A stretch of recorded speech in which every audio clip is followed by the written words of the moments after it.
Hello and welcome to the Squad Goals podcast. Goals, goals, goals. I'm Joshua Parrish, and alongside me, a man whose shoe collection spans every colour of the visible spectrum, Ryan Cheng. You got that right. I'm after some pink shoes, so if anyone listening knows any hot releases, pink shoes, hit us up. The futsal shoes have really helped with the neon side of the spectrum, but... Mate, you make fun of me, but do you remember in high school? All right, I was the first kid in high school. I came in with that fresh pair of Nikes, the yellow and orange ones. Everyone looked at me like I was an idiot, and then 3 months later, everyone was wearing bright coloured shoes. All I'm saying, some of us are born trendsetters, others are just disciples.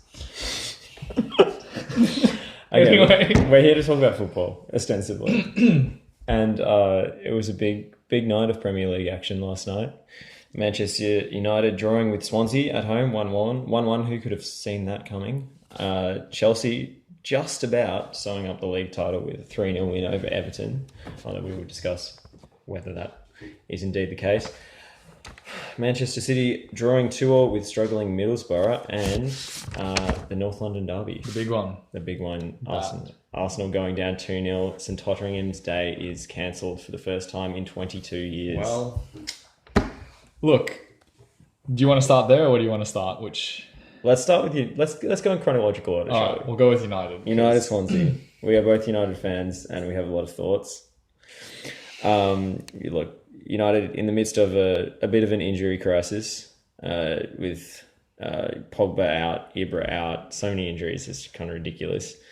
They started with Bailly and Blint at the back, but which is, if you think about it, not a bad centre pairing. Yeah, I mean, despite the despite the injury crisis, they can still put out a team of full internationals every week. Like, it's pretty deep squad. But Mourinho has been quick to blame the scheduling, the Europa League, the injuries on the recent run of form.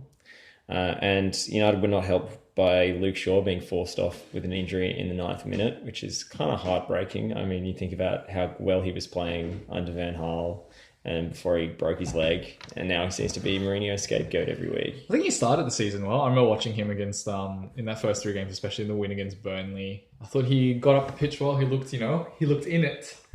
But yeah, it seems that everywhere Mourinho goes, he needs a scapegoat. Needs somebody to pick one. Casillas at Real Madrid. You had Costa and Fabregas at Chelsea, and now it appears that Luke Shaw has, for some reason or other, taken up that mantle with him. But yeah, his last good performance, I mean, Mourinho said after the game that it wasn't because he played well, it was because he was playing on the side of the field that Mourinho was.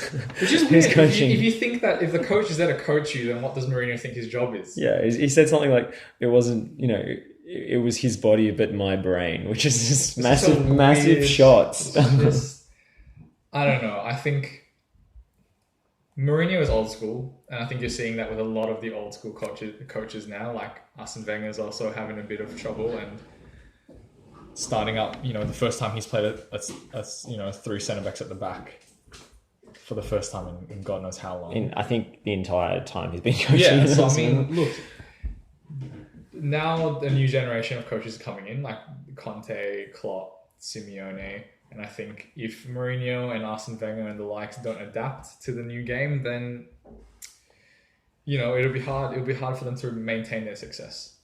Yeah, I mean, Ronald Koeman said about the top 6 teams that he's vying with his Everton side. United are the easiest to set up against because they don't press. They can't press. And you saw that against Swansea. Yeah, I mean, Rooney was in the side there, but without Rooney in the side for the Manchester derby, and without Ibrahimovic in the side, who you would think are the reasons why United can't press high up the pitch, they didn't do it anyway.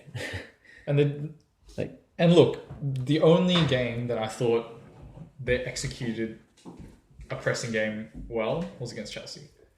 Yeah. And that's when, Ibra was in the side, Rooney was in the side. There was no excuse to not have any energy up front to press from the front, which was what was on display there. And then having and Herrera close down Hazard in that game. But I think in the Manchester derby just passed, and now against Swansea last night, what you saw was lackluster, disjointed, no real game plan. I mean, you saw the banks of 4, seeing real deep, and it wasn't like with any sort of direction. It was more, we just want to absorb as much pressure as possible, hit on the break and hope that Martial or Rashford or Jesse Lingard or someone can weave through and get us an opportunity. Well, when you're playing a team that's 18th in the table, it's not really... It doesn't seem like the soundest strategy. I mean, they struggled to keep possession. They only had 49% in the first half against like a really struggling team. Some of the usual performers were really off the pace. Carrick was terrible. He was uncharacteristically poor. Oh, here we go. One for the year. He just like making turnovers that he wouldn't usually make. He had one terrible shanked clearance early on where Swansea nearly scored. I mean, Blin at the back. Mourinho obviously isn't a huge fan of his. He's not a Mourinho centre back. He's a bit of a Guardiola centre back in the way he plays the ball out, and his distribution was good. But you see why, like, there's at one point he was several metres behind the defensive line and played Ayew onside, and Swansea had another opportunity. And frankly, United really deserved to lose this game. They did. I mean, Rashford, I think, died for the penalty. Yeah, I think it was a penalty. But I mean, look at the overall 90 minutes. Swansea had the better of the play. I mean, they were more incisive. They were quicker on the breaks. They moved the ball better. They moved the ball with purpose. And Tom United was fantastic. Time and time again have shown that they just lack direction in the attacking way. When they move the ball up, they're just hoping that it'll take a bit of magic from one of their attacking players to get the ball in the back of the net. And I think Mourinho has dropped the ball in that one because you have to have a plan both defensively and then offensively. You can't expect to just execute counterattacks all the time. And he expects these young players to put away every chance they get. He's talked so much about how inconsistent they've been and how they've let him down, really. That's what he's getting at in a lot of these press conferences. Yeah, for sure. And you can't expect that of... I mean, maybe you expect that of Ibrahimovic because he's, very efficient. But these guys are 19, 20, 21, like...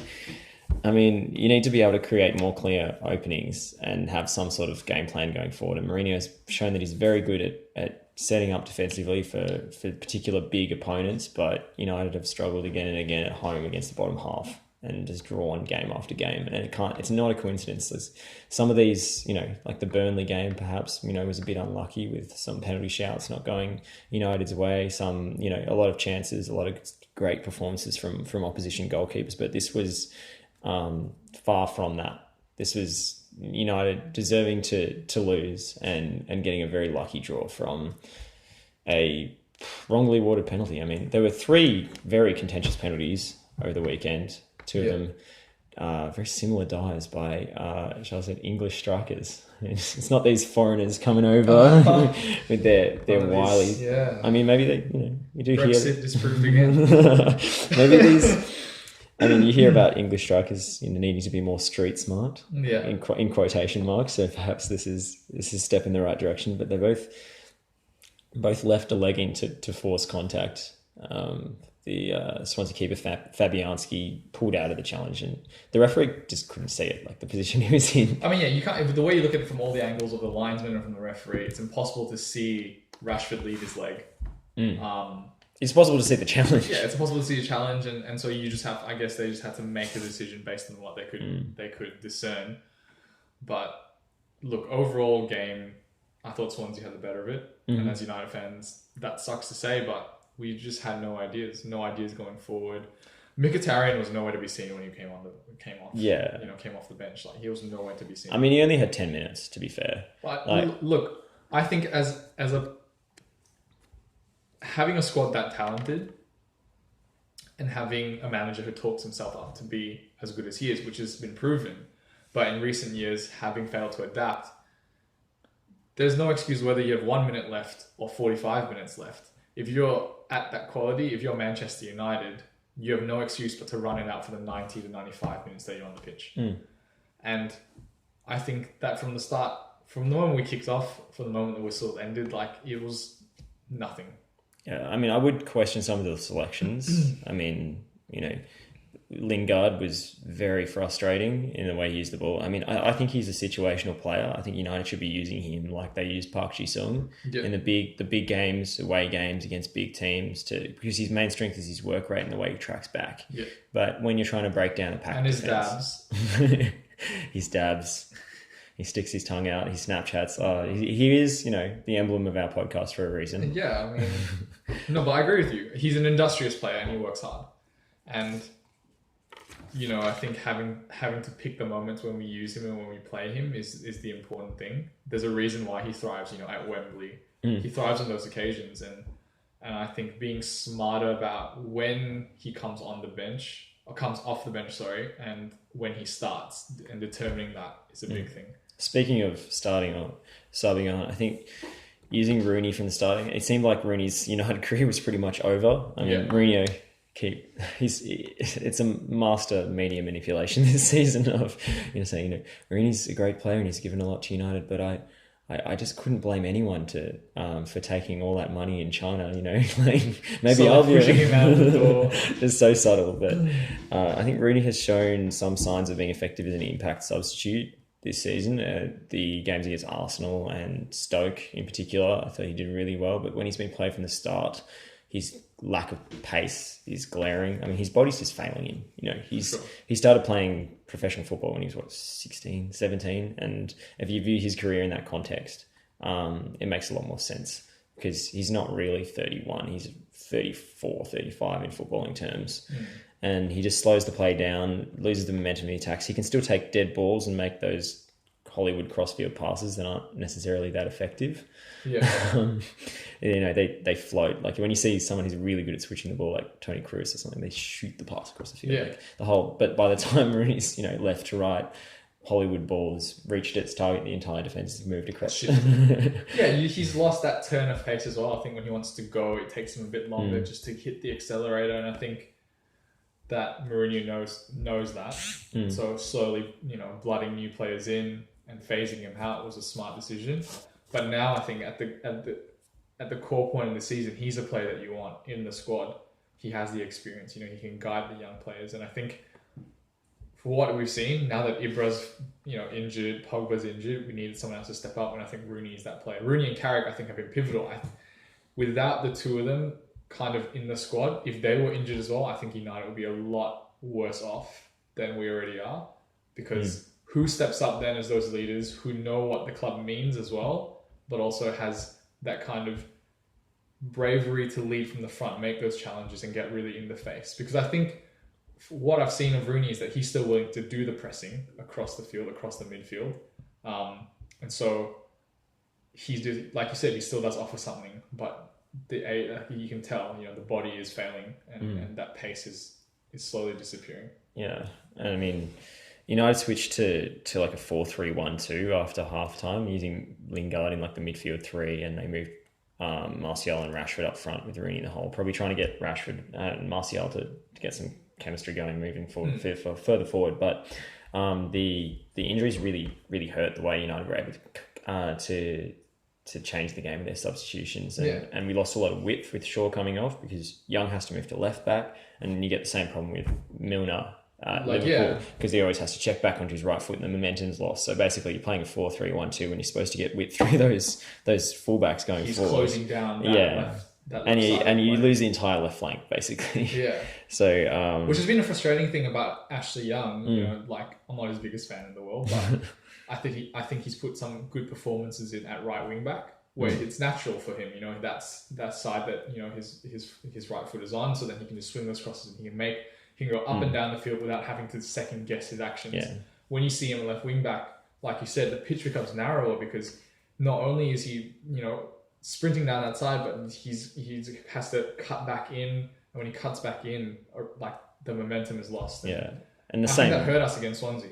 For sure, like Martial and Young both cutting inside onto their right foot on the same side. Just, you lose a lot of width, and again the attack slows down. And I mean, Martial made one crazy run where he went past two people and nearly scored, but you can't be relying on him to come up with that to break down defenses. He needs a bit more of a subtle attacking game plan than just saying, you get the ball, make your magic happen.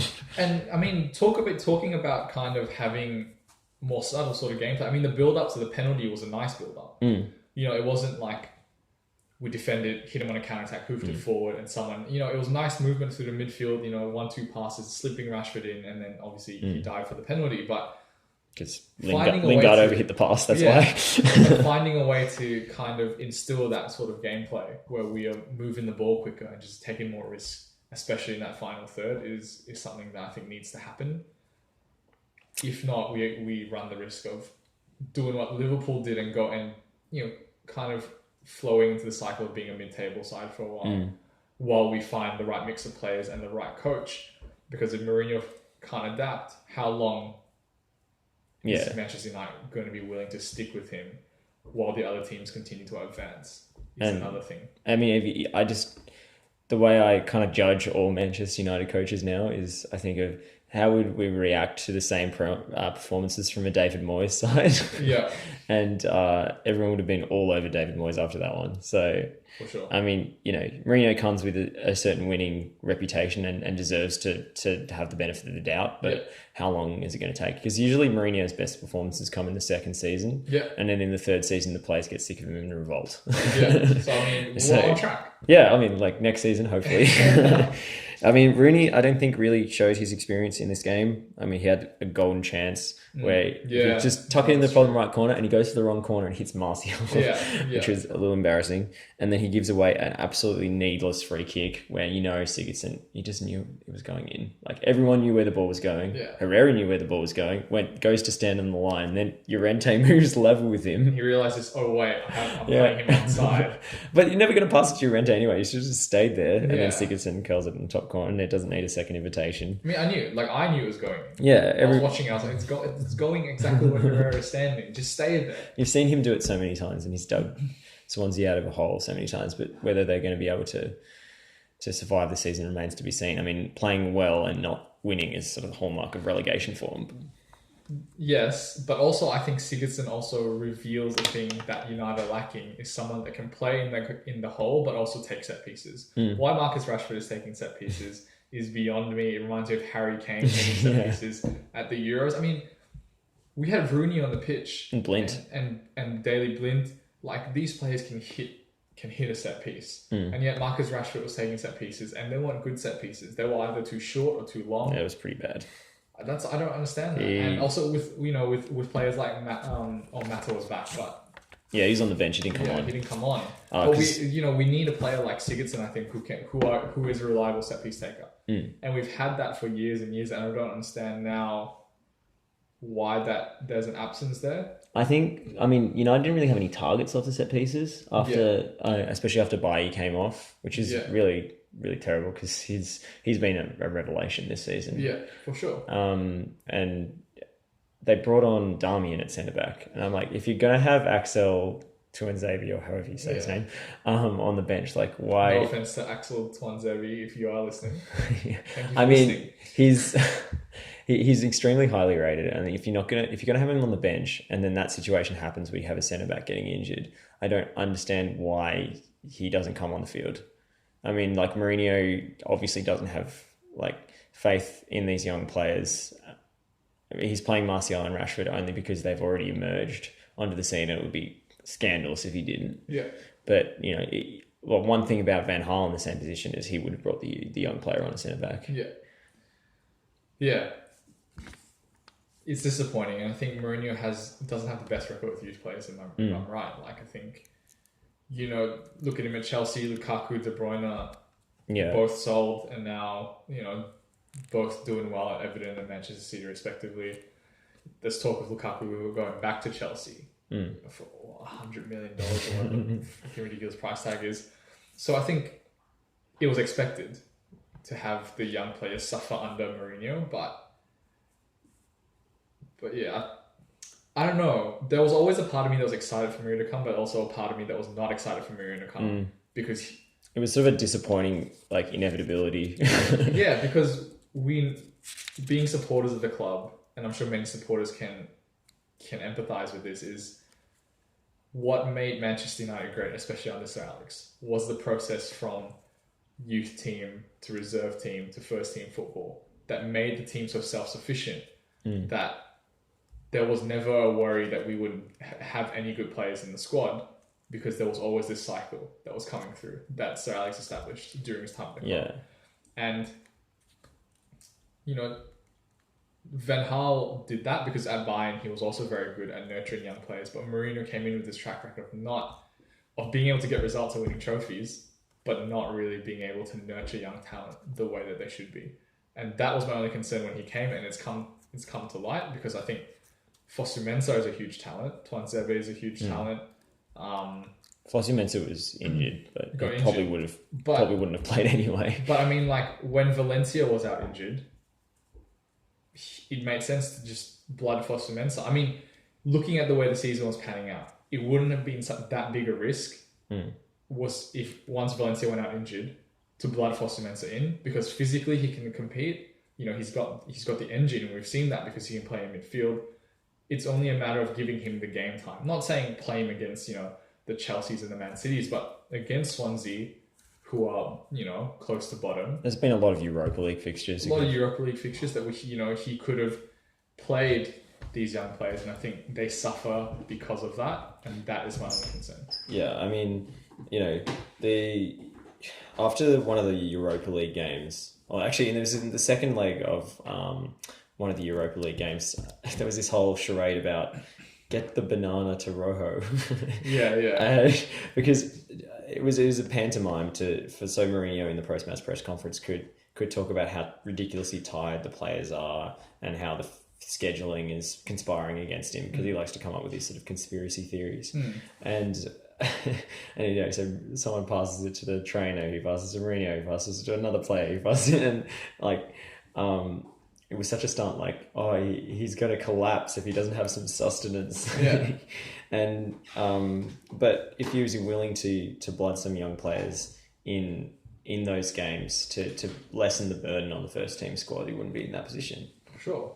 And I think that's something that he needs to think about, because how much more are they, as the board, willing to spend on big name players? I mean, there's talk of Griezmann, there's talk of Lukaku, maybe, you know, but how much more money are you willing to spend before you're expecting a return of investment, a trophy? I mean, United are still in. I mean, United has won a trophy this season, to be fair. Yeah. They're still in contention for the Europa League, and I think every United fan would rather win the Europa League and qualify for the Champions League that way, rather than finish in the top four. Obviously, he's trying to give a double chance, but it's no guarantee that, you know, Celta Vigo are a side that's shown they can match with Real Madrid and Barcelona this season. They beat Barcelona, and then there's Lyon and Ajax in the other semi-final, and who knows? And they're no chumps either. They're good quality sides. Memphis Depay, I mean, may well come back to haunt United. And Memphis is a great example of, again, failing to kind of rein in young talent and nurture young talent to make sure that they perform. There have been so many wasted talents at United in recent years. I mean, under various coaches, like Kagawa, Wilfried Zaha. Yeah. Who are all excelling now. Yeah. And it just doesn't. I mean, United is a club where money is no object, but it doesn't really make financial sense to be giving away these chances at anything. You know, an absolute wonder kid. Yeah, and I mean the biggest one of all, Paul Pogba. You know, which, you know, under Sir Alex was the one that left. So we can talk about lost talent, but I think more recently it's come to show that we have to be smarter in the way we employ these talents and nurture them. And like you said, you know, if we can focus all our top class energy on the Europa League and then give young players a chance in the Premier League, because realistically after the last two results, both draws, the top four looks increasingly unlikely. There's still a chance. Yeah, we're only a point off. So only a point off, but missed opportunity on the weekend with City drawing. You had the chance to capitalize and you didn't. And because there's no denying that there are tired legs out there. And if you're knowing that, why not give these players a chance? I mean, he waxed lyrical about Axel in the preseason tour. And so I don't understand why, you know, but I guess it's Mourinho. Yeah. He can bounce back and forth. I mean, he says one thing and means another. I mean, like, what did he say about Luke Shaw? I think Luke Shaw's must be a big injury, because to leave the pitch after 10 minutes, I am expecting a very big injury. I mean, that's just like shots at Luke Shaw, really. It's the same thing that Klopp was having to go at Sturridge for. Like, it's all in your head. It's all mental. What did he say?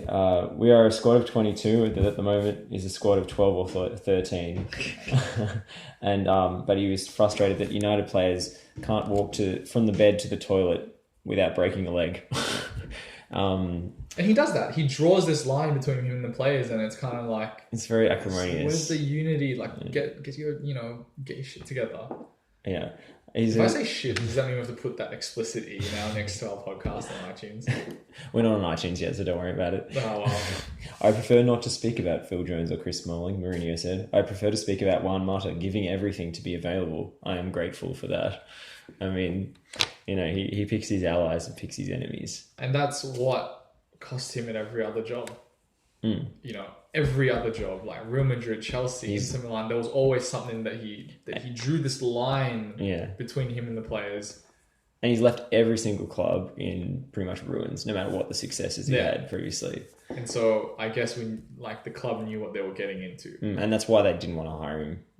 That's why they were against it. Yeah. It was a reluctant hire because in previous years they'd had the opportunity to appoint him, and they didn't think he was befitting of Manchester United and the respect and esteem. And this might be controversial, but I actually really wanted Ryan Giggs to stay on because I think the Manchester United job is not like any other job. You have to know what the club means, and I say that because I've been supporting them since I was a boy.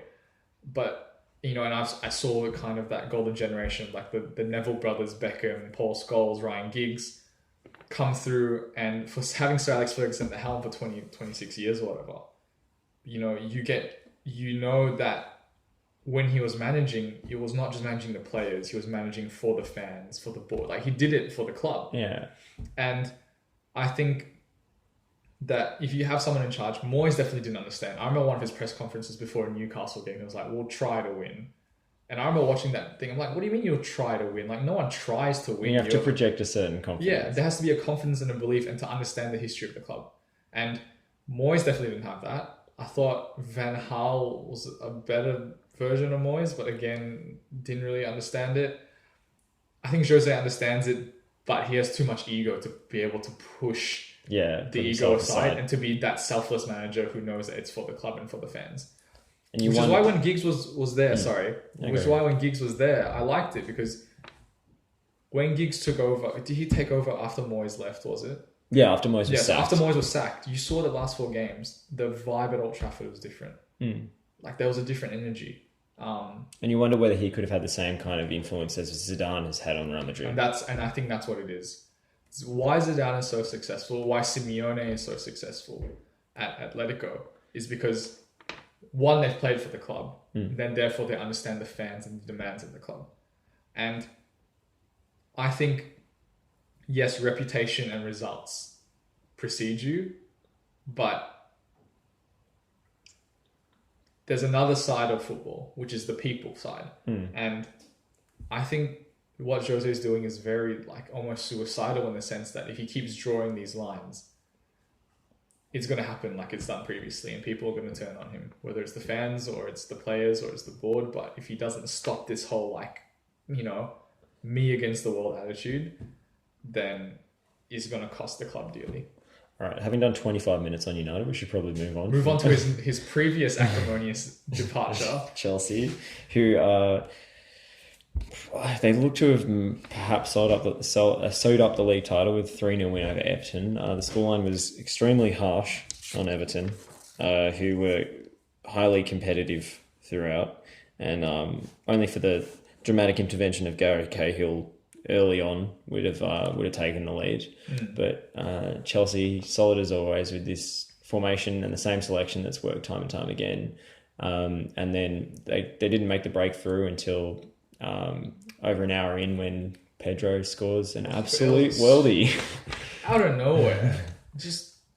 And that's been Chelsea this season, is that you shut Hazard down, there's always someone else that can do the job. And they are not a one-dimensional team.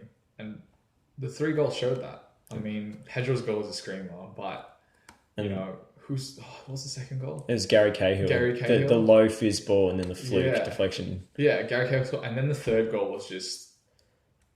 That was a coach's goal. That was an orchestrated team move, the kind of which that United have not. Also, the 2 players involved just came off the bench as well, which shows that Conte not only understands the depth of his squad, but also his game plan is so flexible to the point where, anyone can slot in a position and then know what they're doing.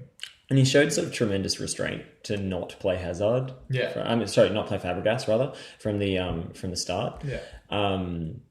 Because, if I was manager of a team and you have Cesc Fabregas sitting there, like, how could you not pick him? But he's managed to craft a role for Fabregas where he feels valued, and he can come off the bench and change games. And if they really need something going forward, he can come on in one of the two central midfield slots, or if they want to keep the status quo kind of going, then he can come on in one of the two attacking midfield slots behind the striker in the 3-4-2-1. And he's just a brilliant player. Like, he's so versatile, he's so technically gifted, and his vision is so fantastic. And setting up Willian for that goal just sums up pretty much everything about Cesc Fabregas and why. I mean, Arsenal passed up the chance to sign him, which seems incredible now. But he has been a very worthy part of Conte's squad this season. One thing that, nothing's really gone wrong for Chelsea this season. They've had very few long-term injuries, or none at all really. The only, they had very few suspensions. They haven't had the cup competitions, the European competitions that really drain the squad. And Liverpool showed that at the time when they were out of Europe and they nearly won the title. And Leicester even. It's always beneficial to be able to just focus on the league and the FA Cup, I suppose, because they're in the final. But it'll be interesting to see what happens in future, because the only thing that's really gone wrong is Costa's head being turned by Chinese money in January, and he's kind of gone off the boil. Oh, Diego. And I wonder whether he's going to stick around or not. He missed a sitter against Everton, blazed that one over the crossbar. I would not miss Diego Costa if he left. He is an infuriating pantomime villain who really riles us up, and it does much the same to defenders. He can't seem to think straight when he's around, and somehow he avoids getting sent off. It's amazing. He's an unbelievable freaking human. I don't know how to describe him. He just pisses me off. But, he gets the job done. He does. On the other hand, though, Everton look not spectacular. No. The way they played. I think Lukaku has been kind of edging towards the door because of these sort of performances, because they're not able to compete at this level. Yeah, they've struggled against the better teams. For sure. And 7th is spot on where they should be. Of course. And I think if you're not willing to invest in your squad to the extent that it needs to be able to compete at that level, then you can expect your star players like Romelu Lukaku to be wanting out. Because Lukaku deserves to be playing Champions League football. Let's be honest. He's just that quality sort of player. Absolutely. But watching yesterday's game, I thought Everton, had moments where they were, could have taken the lead. But I thought on the face of it, they were not nearly as competitive as many expected them to be. Because it was at Goodison Park, and because Goodison Park had become a fortress for them, they still were nowhere near, Chelsea's level. And Chelsea and Spurs have made a lot of teams look like chumps this season. For sure. The United game for Chelsea was so out of character. And I like the way Everton played. I like that they're including these young players in the team. Yeah. Mason Holgate, Calvert-Lewin, whatever his name is. They all sound like Tory MPs, these young Tom guys. Davis is Tom Davis is fantastic. So don't get me wrong. The future is bright for Everton. Everton have a great batch of young talent. It was nice to see Ghana, Idrissa Gueye, go up against Kante. They're like the two statistically most valuable players. Yeah. They're like the advanced stats dream. Yeah. He makes so many tackles, so many interceptions. Ghana Gueye is a good player as well. He would not be a bad acquisition for any of the top teams. United, if you're listening. Yeah. We could use Ghana Gueye. Cheeky bid. It would make an improvement on Fellaini or Carrick in that defensive midfield role.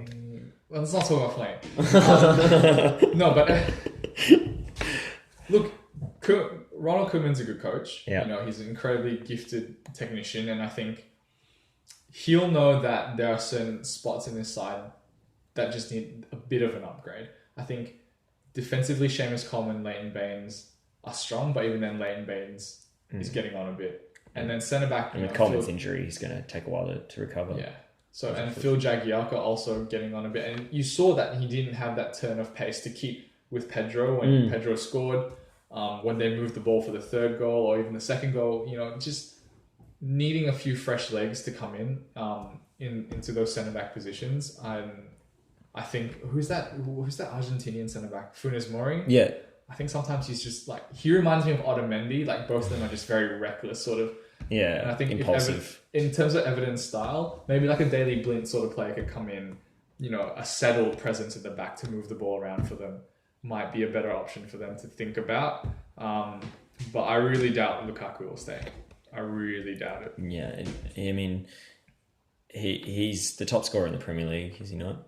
And 24 goals, I think. Yeah, he's been on fire. The goals seem to come in gluts against various teams, but when he gets the right service and when he gets the right chances, he's a lethal player, and he's a lethal player on the counter attack as well. Once he starts dribbling and gains pace, but he is he's built like a monster. Yeah, and I mean that with all the compliments in the world. He is just one of the fittest humans on the planet. Incredible strength, that left foot, that turn of pace. He just, like you said, the service is missing, and you saw him. If you go back and watch the footage, he was incredibly frustrated throughout the whole game. He just cut a frustrated figure when people didn't play the pass or didn't send the cross in, which can infuriate some fans, to the point where well, you're part of a team, you have to be supportive. But I'm looking at Lukaku's point of view, is that he wants to win, and so many times he's dragged Everton over the line on his own. Yeah, just being that single player who can take the ball, and I think. In that first half, he took a shot where he just shifted onto his right, which is his non-favourite foot, and just took a shot, and it was the closest they came all half. So I think it'll be hard to hold on to a player but he's so pivotal for them as well. And I think it's just tough because good centre forwards are hard to come by. Absolutely. And to lose Lukaku, who are you going to bring in? How much money do you have to spend to replace him? I don't think with the options, Aruna Kone, Enner Valencia, these players aren't going to be able to fill that position. There's a reason why Enner Valencia is always put out wide, because he doesn't have the strength to command the centre, being that lone striker. Doesn't pay his child support either. Oh, did you hear about that? Yeah, he faked an injury. He faked an injury on international duty, and the police were chasing after him. It's a golf buggy and carrying off in the street. So it's like the Benny Hill music. Suffering too, Josh. Brexit will affect him. He does not look like a British person. He will be chased out of the country. Yeah, in a golf buggy. Whatever it takes, as long as they get their jobs back. I was just going to say, Romelu Lukaku is still only 23. Which is incredible. I mean, he started so young. He seems to have been around forever. Which is incredible. And he's got his best years ahead of him. So all of Europe's big clubs will be after him. They'll be top of the list with Kylian Mbappe, probably. Oh, Mbappe. And I think... Sorry to bring it back to United again, but I think if Ibra decides not to sign on, Lukaku is the obvious choice. He brings that swagger, brings the physicality, but he also brings a different dimension, which is the pace that Ibra doesn't have. Lukaku is willing to chase, willing to close down. Ibra is more just the kind of, the target man up front. But they both have that swagger, which I like, which reminds me of Eric Cantona. But yeah, I don't know who Everton can replace him with. I mean, if I think about different players that they could possibly bring in, they would have to be expensive and pricey. Centre forwards now. I mean, a good player that could be affordable, Bas Dost, who's killing it in the Portuguese. I'm showing the breadth of my footballing knowledge. I think he's right up there in terms of the scoring charts across Europe. But then he'd cost a bit of money. Mbappe would cost money. So centre forwards are hard to come by. And if they lose Lukaku, it'll be a very difficult hole to plug. Yeah, and it will really damage their hopes of building on this and contending for the Champions League spots next year. So we'll see what happens with Everton. I mean, they're sort of at something of a crossroads, even with their very promising season this year. Yeah. Shall we move it on to the North London derby? This is the one. I always love to see Arsenal suffer a bit. It is I do get a certain schadenfreude out of watching Wenger sort of rocking back and forth in the fetal position on the touchline. And struggling to find his pockets. He's just kind of, I think his pass is used by day. He looks like a distressed owl. He looks like a French lady sometimes. If you get the right angle on him, I'm just like, what are you doing here?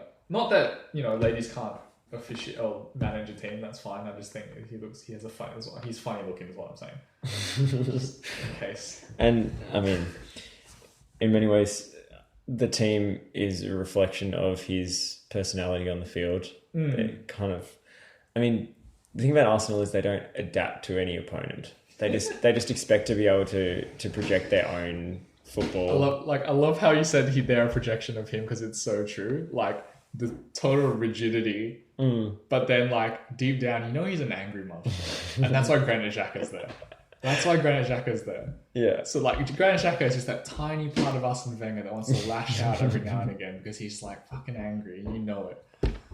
Anyway, Granit Xhaka. He's just a walking red card. It was amazing he didn't get sent off in this game. He had an awful game. I mean, he's just reckless and running aimlessly and killing people. I mean, Spurs were like the golfing class between the two sides was really obvious. Sure. Spurs able to play this. They were playing 4-2-3-1, but in a way that they could easily switch to a three at the back. These these versatile, moldable teams are where it's at in terms of the cutting edge of European coaching. And Dele Alli and Christian Eriksen both missed pretty much absolute sitters in the first half. Yeah. The speed at which Spurs move the ball and incredible is with their two reserve fullbacks delivering from wide areas, they still look just as dangerous. They've got a lot of squad depth in those areas, and it was only a matter of time before they opened scoring. It was pretty soft defending from Arsenal. They had a lot of opportunities to clear that ball. Yeah, but again, it was the movement of Eriksen, Ali, the smart interchanging play, that created that first goal. And Kane just looked on fire the whole game. He was he's always locked in these derbies. He's so locked in. He's locked in. I mean, he's like the leading scorer, but in matches between London teams. Yeah. Not just the North London derby. In terms of minutes per goal. Yeah. And that really showed.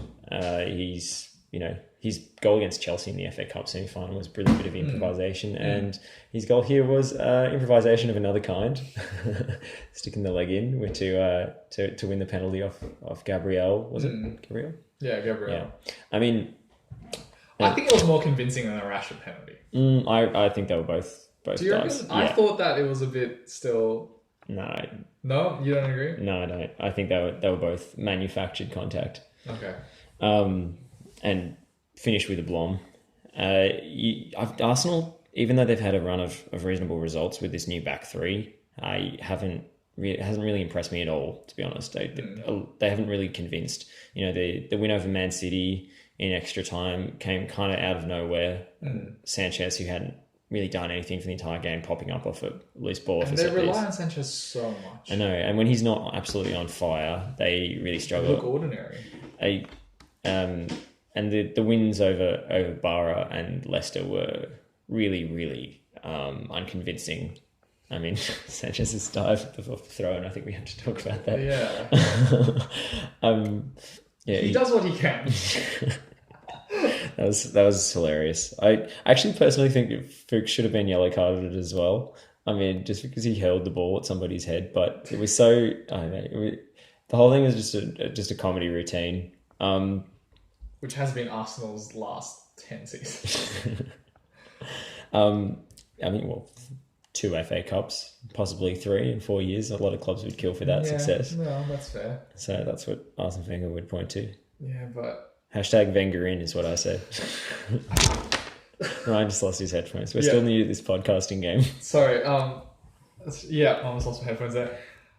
They just look completely clueless. Just the movement is all off. They look... I don't know why they signed Granit Xhaka. Like, what does he offer? I mean, he was about 40 million. And then Kante... He's just a better looking Fellaini. He kind of is. I mean, he's got more skill on the ball. He's kind of like that guy, that rich guy at Ibiza. Like, he has that look. The slicked hair, but then that one little lick that's like come across his forehead. But he's just a prettier Fellaini. Would I swap him? Yes, because I think he looked better in a United shirt, and Fellaini's just kind of like the big buff. But I think their style is similar, and I don't like it. I think it's just dirt. Like, he's just a dirty player. Ostensibly defensive midfielders you can't tackle is what you're saying. Yeah. And he scored some screamers, don't get me wrong. Like, since he's been in Arsenal, he scored some screamers. But I just don't understand what he offers to their gameplay. And Arsenal have been,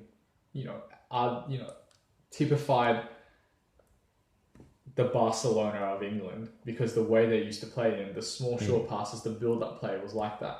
But now I don't get what they're doing. They're such a confidence team. I mean, when they go up a goal, they suddenly they look completely different. But and if they'd scored the first goal in the game, it would have been a lot different. But I mean, some of the selections and the substitutions were highly questionable. I mean, Wenger went with the 3-4-1-2, and he brought off Xhaka, which was fair enough, but he brought on Welbeck and played Welbeck on at right wing back and Ox in the middle.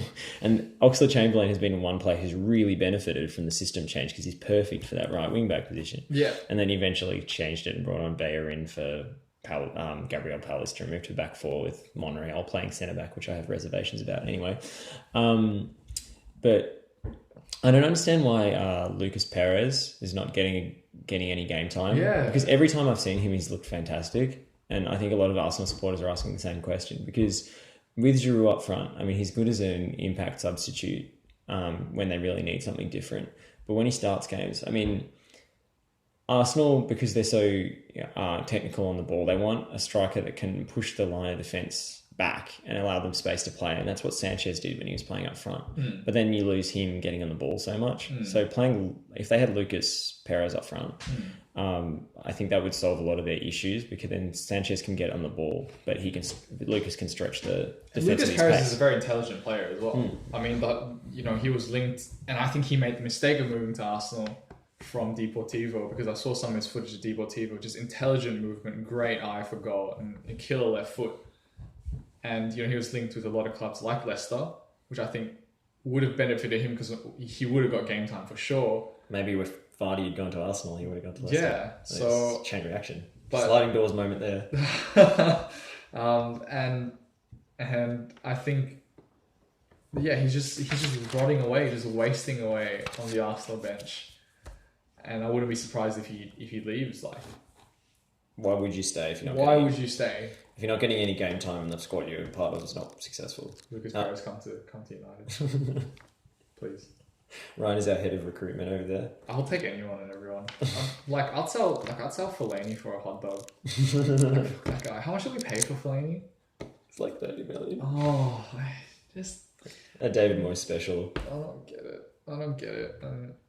And another brainless sending off in the Manchester derby. Yeah, we don't have to, as you all can probably tell, hate's a strong word. I don't hate anyone. I'm just not a fan of Fellaini. I have an aesthetic distaste for him and all things he stands for. Yeah, that's it. But back to Lucas Perez, I think you're right.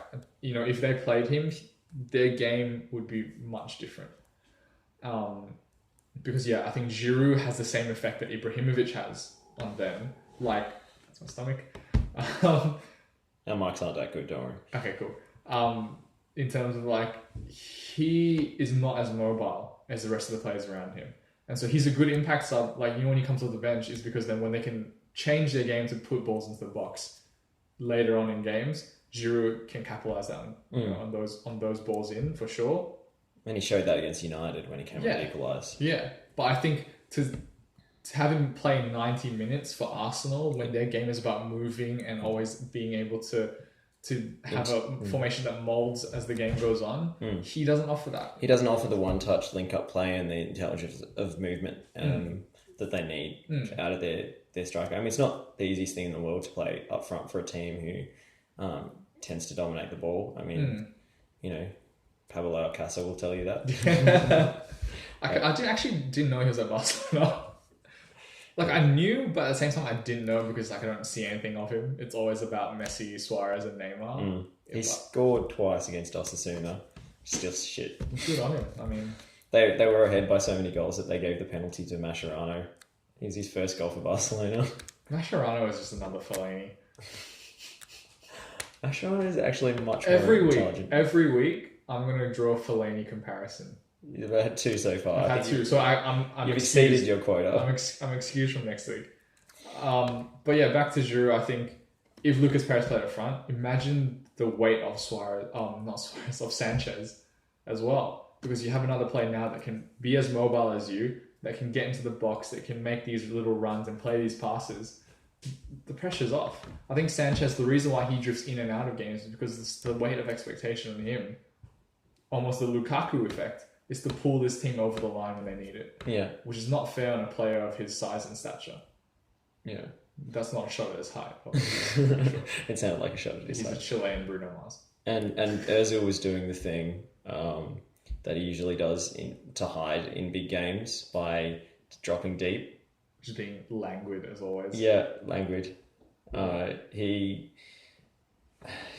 He's just such a frustrating player because he doesn't do any defensive work, and you're not really allowed to criticize Ozil because he's just a player you don't understand. He interprets space. He's like he's a magician. He's a magician. Like, I mean, you can play the occasional nice through ball you like, but I would be so frustrated at him if he played for my team because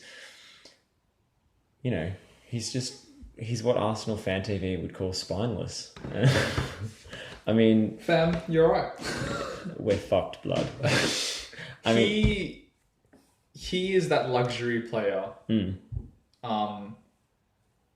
But on some level, it reminds me of the way Yaya Toure plays, with the effortless, I don't really give a fuck. But then has that ability to turn the game on its head when he's locked in.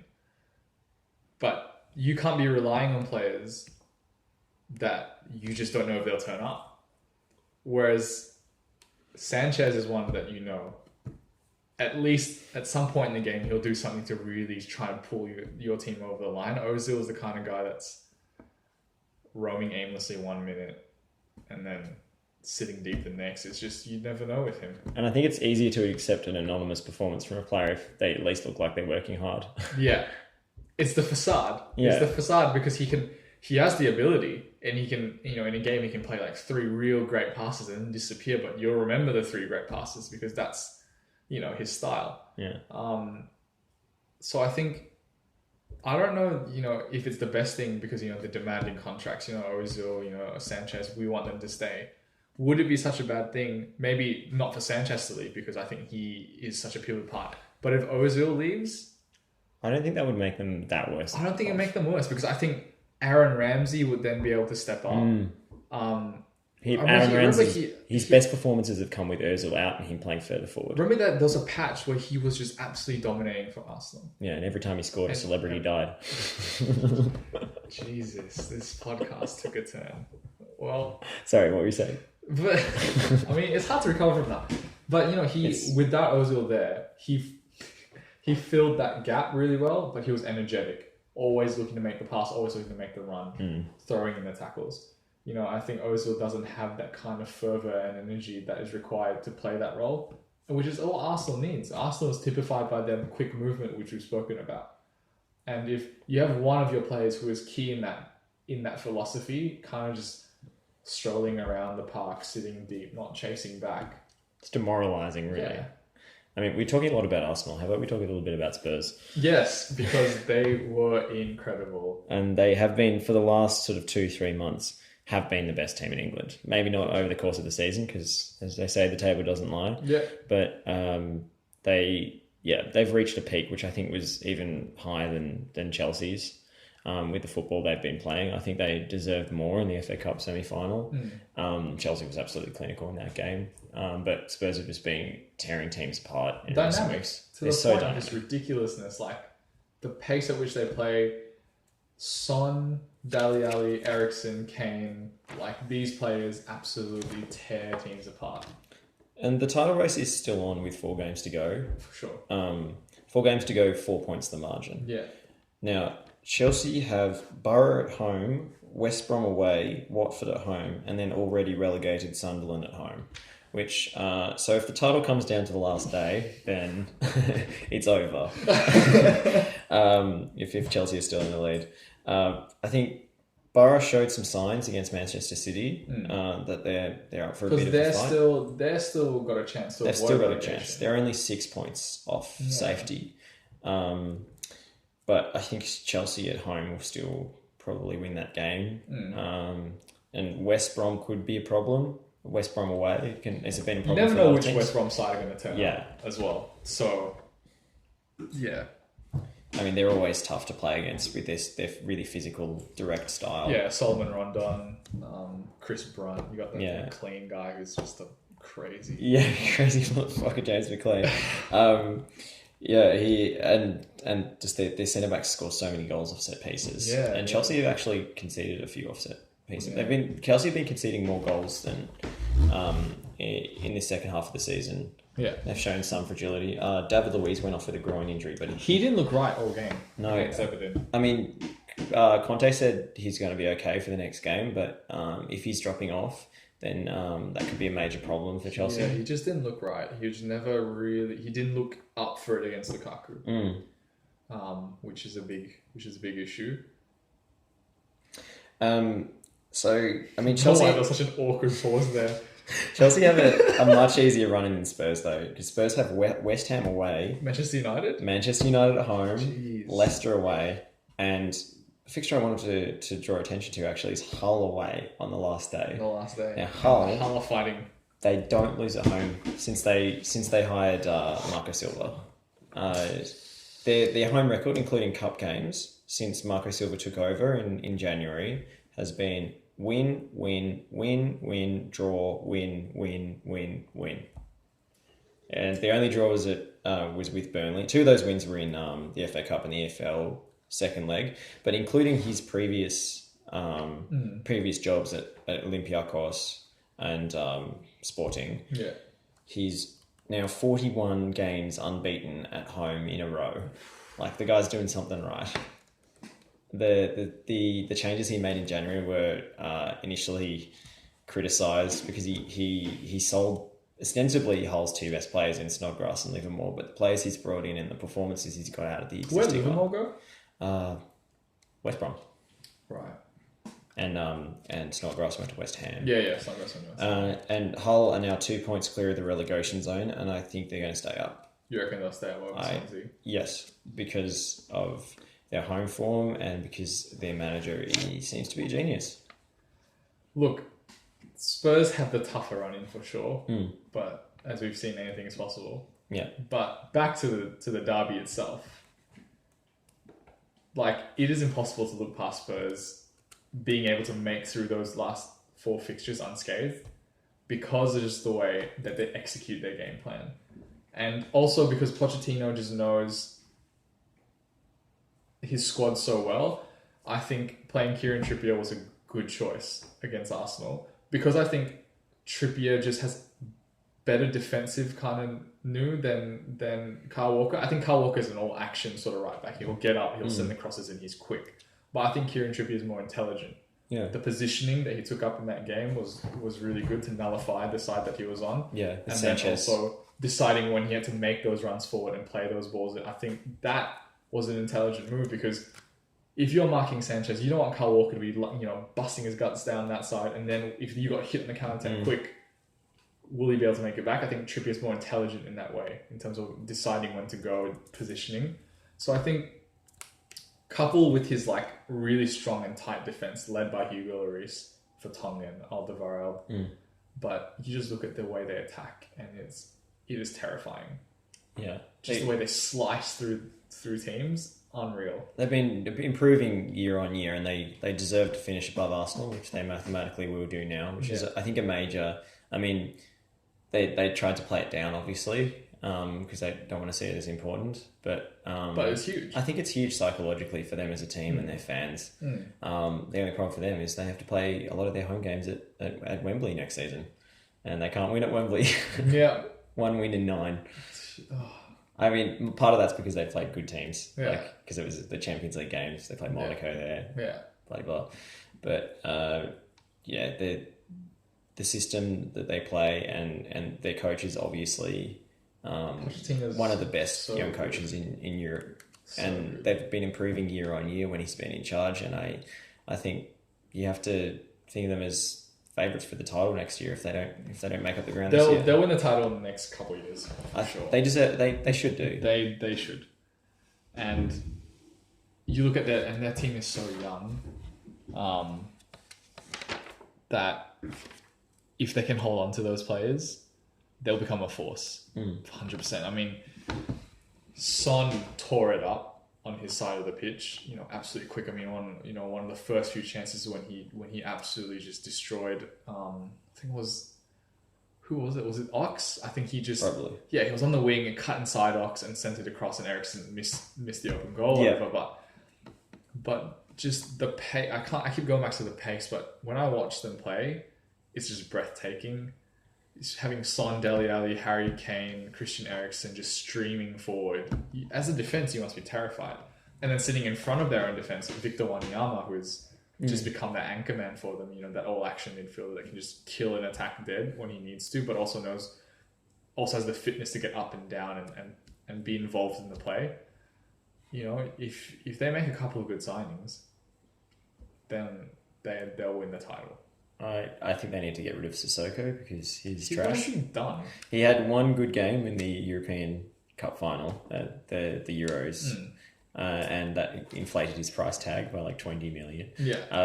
I think he's terrible. The only reason he's getting any game time, Pochettino hates him. The only reason he plays at all is because Lamella's out. Yeah. So if they can prove on players like that, that was one of the things that hurt them in the FA Cup semi-finals. They didn't necessarily have the impact subs to bring on that Chelsea did. The did. depth is missing because they have great depth at fullback, but that's about it. They have Georges Nkudo or whatever. Yeah. They have Musa Sissoko. They haven't got quality, like you said when we talked about United. That depth that still has that quality when you can bring off the bench that Chelsea does. You know, Willian, Cesc Fabregas.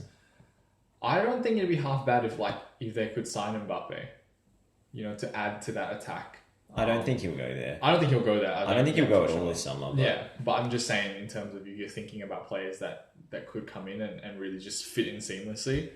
I think Mbappe could be a good signing. You know, join to link up with Harry Kane, Son, Dele. You want someone in the same mold in terms of the pacey, versatile player who can just slot into stream across the front three. Yeah, and play multiple positions. Yeah. I mean, Vincent Janssen, he's been a bit of a running joke this season when Harry Kane was out. He does do some good things in terms of the way he plays other players in, but the way they celebrated his first goal from open play a couple of weeks ago was a bit of a joke, to be honest. They were already 3 goals up, so obviously he's struggled, and maybe in the second season he'll improve, but I think they need to improve on their depth in terms of the midfield and attacking replacements. Yeah, for sure.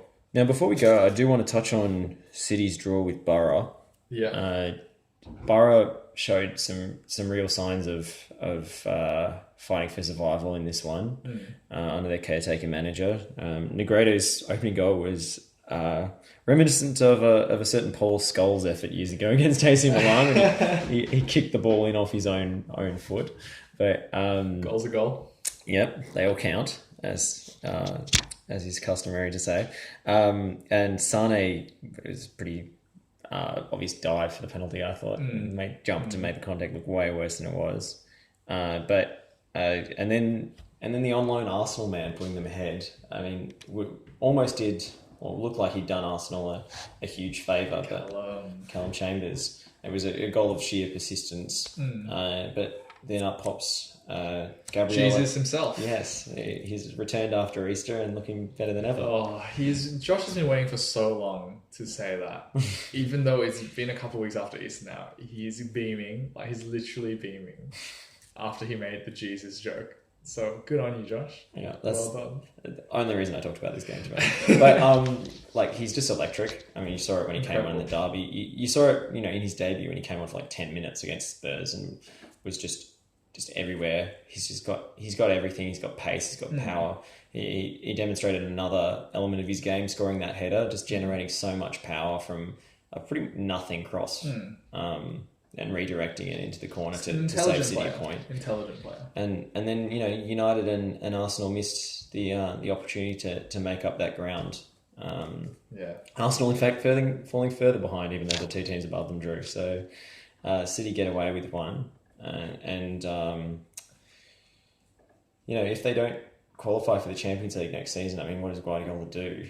He's not as good as he thinks, Guardiola. That smug Spanish man. About time someone brought him back down to earth. I mean, the narrative is already out about him. His first season without silverware in his entire career, but I suspect City will embark on something of a spending spree in the summer and improve, especially in the fullback Watch areas. them freak out when they don't win anything. Every time they don't win something, they spend millions and millions of dollars.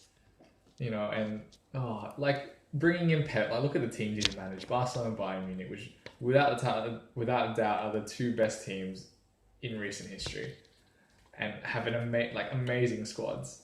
So, like, this is the real challenge for Pep Guardiola, for the god himself. You know who the answer is, right? Aaron Moy. The pasty peeler. He's had a great... Huddersfield's player of the year. Yeah, great. I mean, he's a good player. I don't doubt that. But, you know, I'm just not a fan of people talking up Guardiola like he's some genius, because where's your trophy, motherfucker? All right, that seems as good a note as any to go out. So thank you for joining us. Pep Guardiola, if you're listening, like, I don't hate you, but you're not as good as you think you are. Jürgen Klopp. Thank you for joining us on the Squad Goals podcast. Be sure to catch us next week when we will no doubt be reviewing a couple of exciting Champions League games. Monaco, Juve, and Madrid derby. That will cause some controversy, Josh. Madrid You'll derby. get some. It's because you were talking about Guardiola. Oh, right, are you? You can find us on Facebook, SoundCloud, YouTube. We don't have anything else, do we? No, I don't think so. Because we're lazy. And also, if anyone is actually listening to this, if you message us, we will send you a photo of Josh winking, a signed photo of Josh winking. It's not worth anything, but it'd be funny if anyone's actually listening to this. Shut up. Be sure to send in, your questions, and if you hate the podcast, don't want to know about it. Yeah, 5-star reviews only. Thanks. Yeah, 5 stars. Love you. Bye.